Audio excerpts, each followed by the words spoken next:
Speak again. I did speak last year and it was a wonderful experience. The party was great, and I think it seemed to be that feeding was a very big part of the difficulties that your children were having, and it's a very emotional issue. A lot of pressure is put on parents, particularly in the early stages of your children's lives. What I'm going to talk about today is a little bit about why those difficulties occur, because I think it's useful for you as parents to appreciate why you've got to where you are with your child's feeding. And it's not your fault, it's not anything that you've done, it's a set of circumstances which have left you in the position that you're in. We'll talk about what those circumstances are and how we can help make some progress into those difficulties. Last year, I do remember a lady asking a question about an older child who wasn't feeding orally, so was tube fed, and was having very little success in getting the child to feed orally. And I think the question was whether they should give up, or maybe they've been told that by the professionals. So what I would say is, as far as I'm aware, there is no evidence for any children with any disorder that there's a critical time. So it's not a case of if you get to age 8, 9, 10 and your child isn't feeding orally or feeding very little, then you miss the opportunity. There's no evidence to support that. So what I would say is don't ever give up with your child's feeding. It's not easy when you get to those ages, because as I'll show you, we've got a lot of experiences to unpick. But please don't ever give up, and keep monitoring your professionals, keep knocking on their doors, and you may see little bits of progress, and look at little bits of progress. Okay, but please don't ever give up. So, as Bronwyn mentioned, I'm a speech and language therapist at Manchester Children's Hospital. I was there back in the days when it was Pendlebury Children's Hospital, if anybody ever remember that building, which is now a pile of rubble, I believe. I've worked with feeding difficulties for nearly 20 years now, and I have come across most of the syndromes which we've already talked about this morning. I've either come across the children through their school placements, I've come across the children coming to see me in a specialist feeding clinic, and I also do what's called a videofluoroscopy clinic, which is the barium X-ray.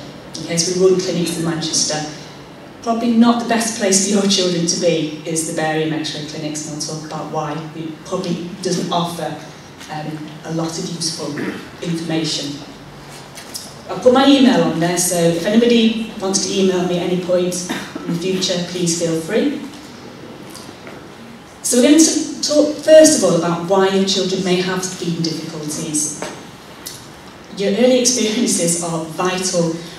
What happens probably in those first 6 months of life are going to have an impact as to where the feeding develops.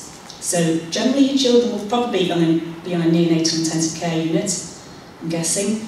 At the moment, those intensive care units, certainly in my experience outside of London, very few of them will have speech and language therapy input.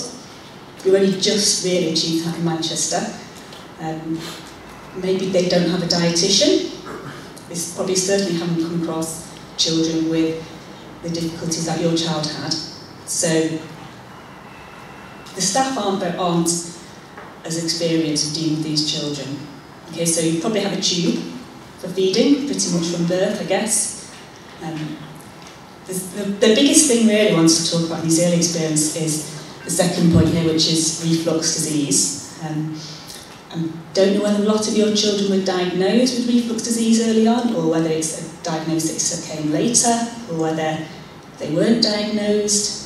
But I'm going to talk about reflux because it does cause massive problems in those early days and will begin some negative associations that your child has around food and feeding. Your children will generally have been born with reduced reflexes. Okay, maybe they tend to be floppier, so the muscles are a bit weaker. So I'm going to talk about feeding reflexes, so sucking and swallowing. So those reflexes will be weaker as well. So you think about your typical newborn baby who will suck and suck and suck, and what we know is that normal newborn babies can feed 60 mils in 10 minutes. Okay, now I'm guessing you never got to those dizzy heights of feeding 60 mils in 10 minutes from a bottle. You know, I'm sure you wish you could. But that's what a normal baby's feeding rate would be. But your children would have been slow feeders, with a weak suck. So at that stage, they needed tube feeding. Okay? The tube feeding regime also has an impact. So they may have been put on feeds 2 hourly or 1 hourly or continuous feeds, depending on the reflux and the vomiting. And really, that's not how a newborn baby would be feeding. So a newborn baby might be feeding every 2 or 3 hourly. Your child might be on continuous feeds. It doesn't leave us as much opportunity for developing hunger. I'm also going to talk about what I put down as missed opportunities, which relates most specifically to weaning. And there's very, very narrow windows of opportunity when you look at how a child weans onto solids, and we'll talk about those. So reflux disease. Reflux disease can come in 2 guises. It can be very overt, so it's a child who is vomiting frequently, and they're probably the straightforward ones. They get picked up, they get treatment.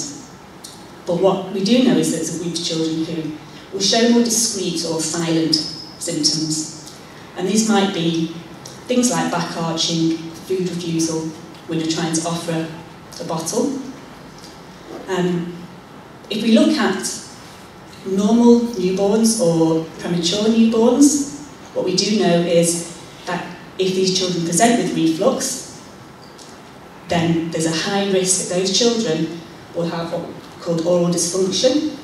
So that will mean they haven't used their oral skills, so they may have reduced ability to chew or to manage solids. They will probably have a high risk of showing food refusal and oral aversion, which I'm guessing is where you all started off with your babies. If they were refusing feeds or feeding slowly, so you became more and more reliant on the tube. What happens when you get to that stage is that your child's refusing feeds. So the tube feeds increase and the oral feeds decrease. And we miss the windows of opportunity that we have in those first stages of life, and it becomes harder to get back to the point where we need to be. Not impossible, but harder. So I would push for children to be assessed for reflux and to be treated optimally as well. Even if they're not showing signs of vomiting, they're not struggling with weight gain, there are children, and I'm going to show you some shortly, who will have reflux and they need to be treated. So this is an actual patient of mine. It's not a child with syndrome, it's a child with cerebral palsy. Don't know exactly in there. Just what I want to show you is, what you can't see here is, this black line here is actually some food which has gone down to the child's stomach and is now coming back up. Okay? So we know what it feels like to have heartburn. Heartburn doesn't get to this level. This child, what we can see is the big black blob there is a spoon. So the child's being fed. They've got a mouthful of food. They've got food down to here, into their throat. And while all this is going on, they've got food going back up, and actually it's going into the airway. Okay, so that child has food in their mouth, food going to the stomach, food in their throat, and food going down their airway. Okay, so the chances of that child having a nice experience with feeding are pretty much nil. The fire alarm's going to go off at 10 o'clock for about a few seconds. Don't worry, it's a test. Okay.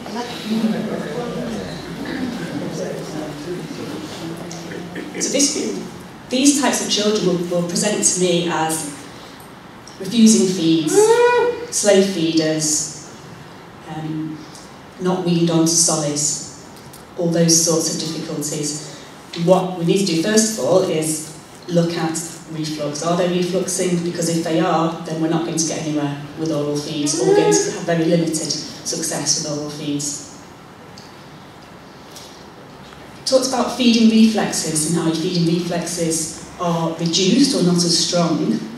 Obviously, a newborn baby they're born with the reflexes to survive. So it's rooting, which is the top one.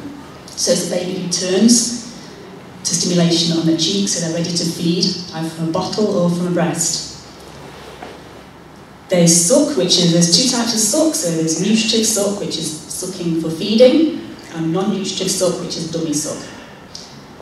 What I would say is that for the babies who are on neonatal intensive care, there is good evidence to support that even if they're not already feeding, for whatever reason, they should be on what we'd call a non-nutritive suck programme, okay, which is really a dummy sucking programme. Some of the problems we have at the moment is that some maternity hospitals in this country are coming to baby-friendly, and part of the baby-friendly criteria is they don't like using dummies because the idea is that they're promoting breastfeeding. In Manchester, we do have quite good cooperation with our neonatal unit, so they will let us use dummies.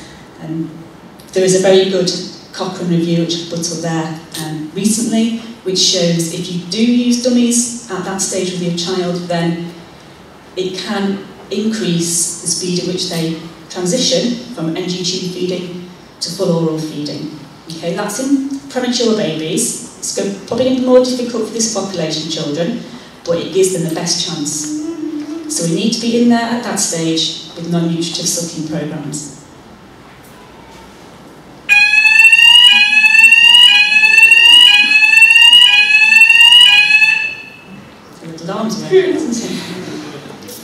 We're going to talk about missed opportunities specifically to weaning. And Jill Harris, who is a clinical psychologist in Birmingham, has done a lot of work over the years looking at how weaning develops, so weaning from bottle feeds onto solids.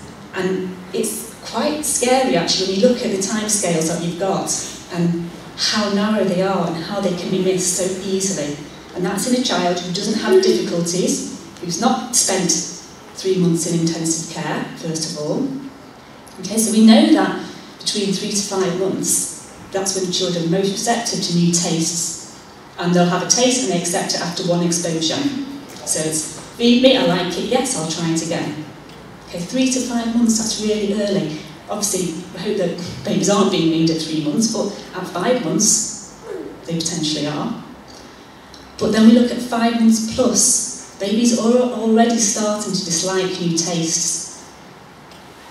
Okay, so that we've already missed the best opportunity to introduce to new tastes. And then from 6 months onwards, the taste preferences of those babies are based on the exposure. Okay, so the more they taste something, the more they like it. And what you tend to see is parents think, right, they love chocolate pudding, baby food, so we'll give them that. The more you give it to them, the more they like it. The more they like it, the more you give it to them. And then suddenly, you're in a position where they only eat chocolate pudding. Okay? Which isn't the end of the world, potentially, if you're tube fed as well, if you're just using oral feeds for pleasure. But we would like babies to be exposed to more tastes. So if your child is refusing new tastes, go back and try it again. It may take 15, by this stage, at 6 months, it may take 15 exposures or 15 tastes to get them back to a taste that they took previously. What this does lead us to is some difficulties with the World Health Organization weaning guidelines. Currently, the weaning guidelines, as of a couple of years ago, are that parents are recommended to exclusively breastfeed or bottle feed for 6 months. Okay, so we shouldn't be introducing solids until 6 months of age. Okay, but I've already said that from 5 months we start to get some taste preferences. I think a sensible middle ground to come to is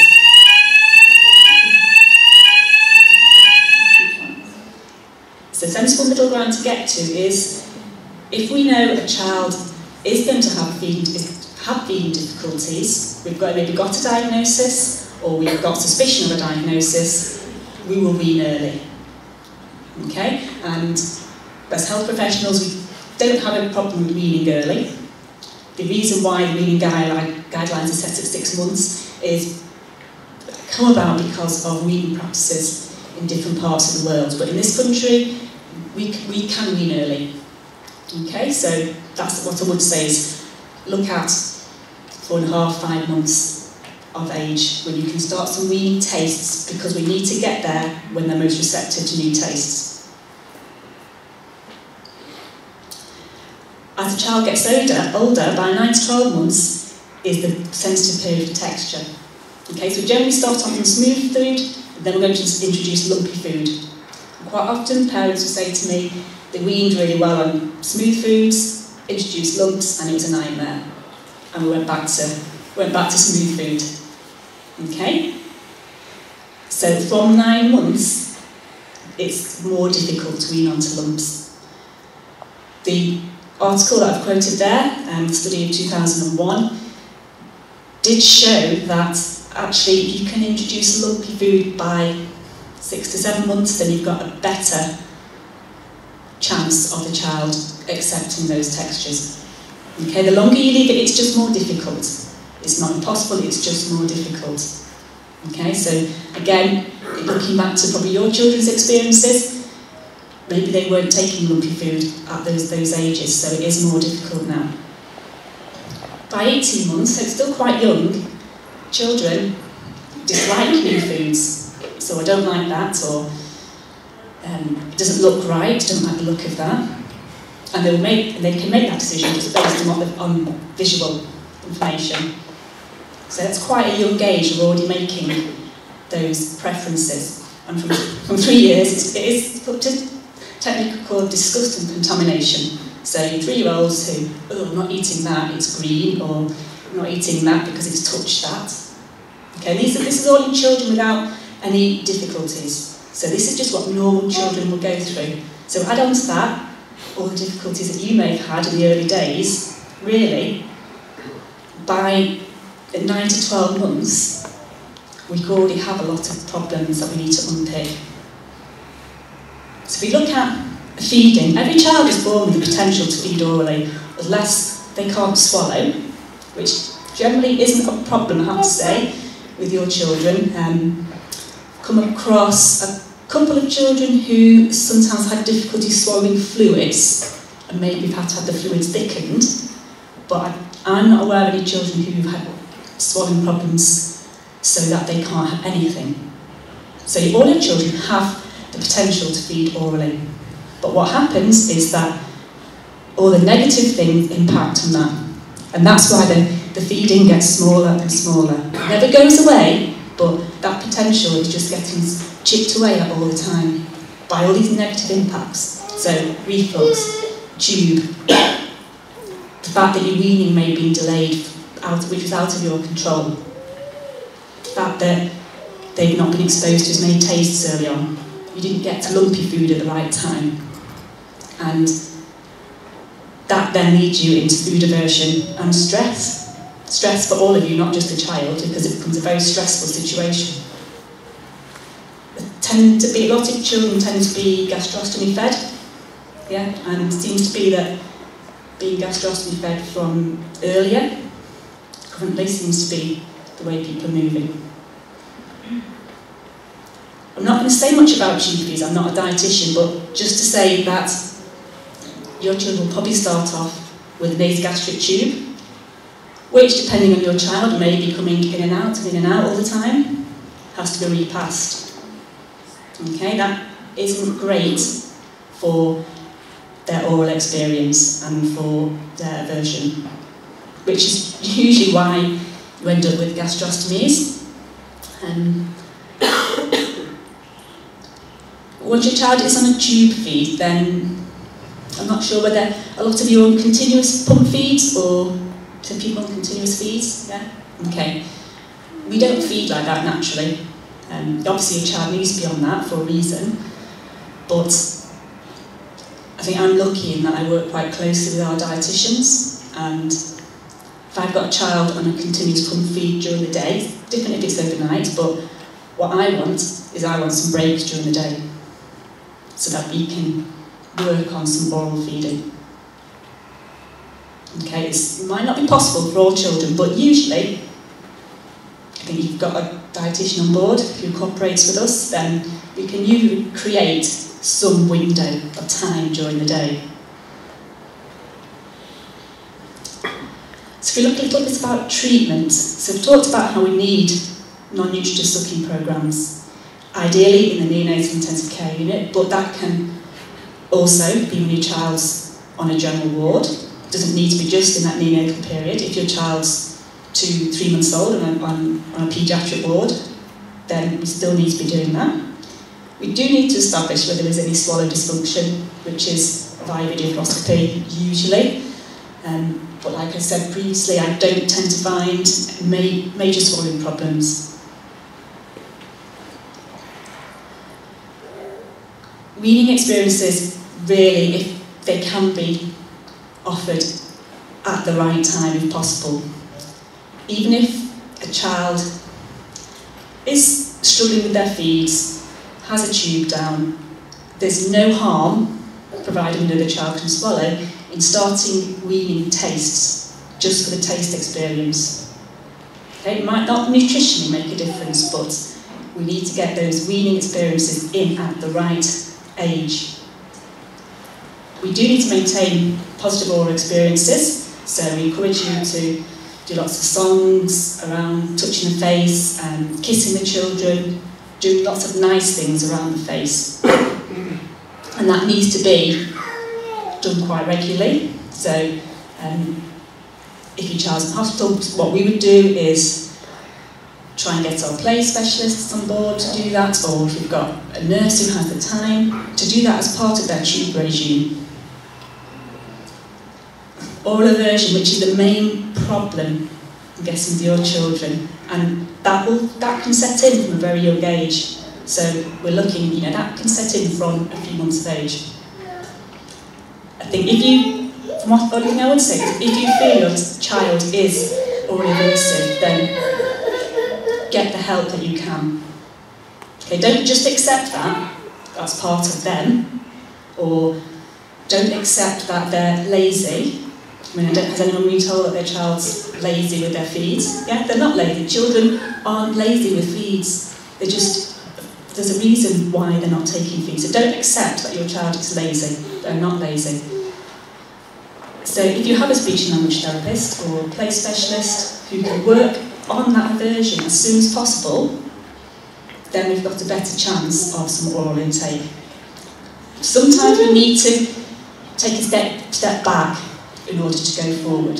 So if you're offering oral feeds to your child, whether that's bottle feeds or solids, and they're refusing them or they're getting distressed, then we may say, right, stop doing that and work on something else around food.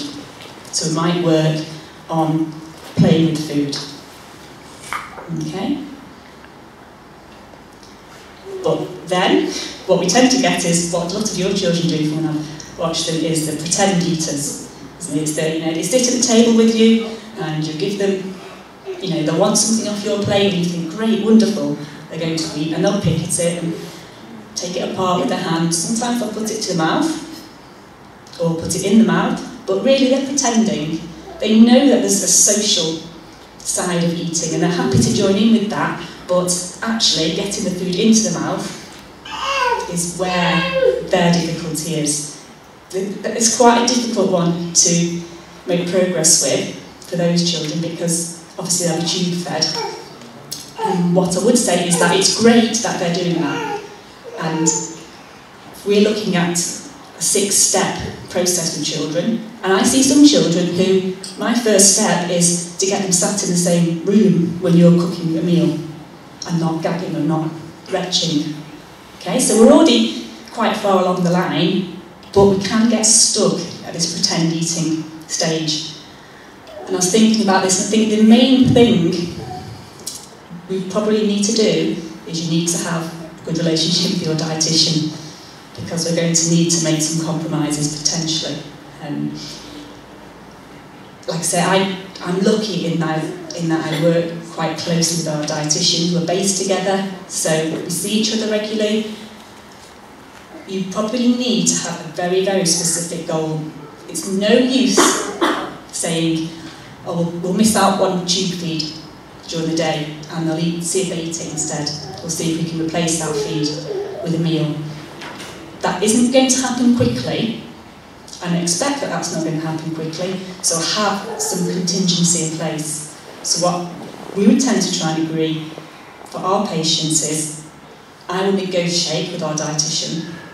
So if the child is thriving and is well at that stage, which is a good time to do this, I will say, right, can we cut out that feed, or can we reduce the continuous feed by X amount? So we create a window during the day. Okay? Ideally, we could do it being a couple of hours between feeds, so that they're starting to feel hungry. So we'll agree to cut the feeds by a set amount. What you need to do is agree a time for how long you're going to leave that. It's no point saying, we'll do it for a week. You won't make much progress in a week. You've got to be realistic about it. It could be 4 weeks, it could be 6 weeks. Okay, that's up for you to negotiate, depending on how flexible your dietitian is going to be, how much monitoring you can get. So, what is acceptable for your child's weight? Some parents will accept that their child may lose a little bit of weight in that period, and that's fine. Some parents and some dietitians won't want that to happen. And we may agree that weight can remain static, but it isn't going to drop. But you need to agree on this before you start. There's no point just saying, we're going to cut a feed out and see how it goes. So you're going to agree the amount you cut out, when you cut it out, what you're going to do in that period of time, which could be weeks, if not months, and what are you going to do if the child's weight is static or if they lose weight, and who's going to be monitoring all that. So if you agree to take that route, then you need to have a very intensive programme of offering food. So you need to have agreed food that you're going to offer, and do what, in this scenario, do what's easy for your child. Okay, we'd all love our children to be eating toddler food like other children, but if there's a starting point, they'll only eat chocolate pudding. You know what, it doesn't really matter, because what we want to do is just get the confidence to eat and to swallow. Children can swallow, but they've just not had experience of it. So choose something that they like, and that's easy. And the big difficulty is doing it without pressure, because your expectations are so high, it's all very emotional for everybody. So the temptation is to force, and we've all been there. I've done it with my children, when you're at your wit's end and you just want them to eat that, and you don't know why they're not eating it. And you won't achieve that. You won't be able to do it in a relaxed, stress-free manner every time. But if you can do it as much as possible, then we'll have a better chance of some outcomes. So we'll be offering regular tastes in that window of opportunity when we've reduced the tube feeds. Okay? And we need to agree then if what's acceptable to keep those feeds reduced. So it might be if the child can take 50 mils orally, or if they can take half a jar or a small yogurt pot size food orally, then that's acceptable, and we'll keep going with that regime. Okay, but it needs to be set out before you start how long you're prepared to go without that feed. And I can't do that needs to be a dietitian. I'm going to talk quickly about tracheostomy, just because some children do have tracheostomies. I don't think there's anybody here today whose child's got a tracheostomy. I know I've seen some patients previously. Just to say that tracheostomy doesn't change children's ability to swallow. So if your child can swallow and has a tracheostomy, they will still be able to swallow. If they couldn't swallow and have a tracheostomy, they still won't be able to swallow. But if they do end up having a tracheostomy, or if you know of anybody else in your networks who is looking at tracheostomies or recently had a tracheostomy, the only thing I'd say to them is Passimure speech and swallow valves are out there. They're only £40 for a valve, and basically what they do is restore some upper airflow for the child with tracheostomy and can improve swallowing slightly and can improve a child's ability to cough, which may be important for some children who are struggling to protect their airway. So if you know anyone who is heading down the route of tracheostomy, then just say Passimure to them and get one of those valves really as soon as possible.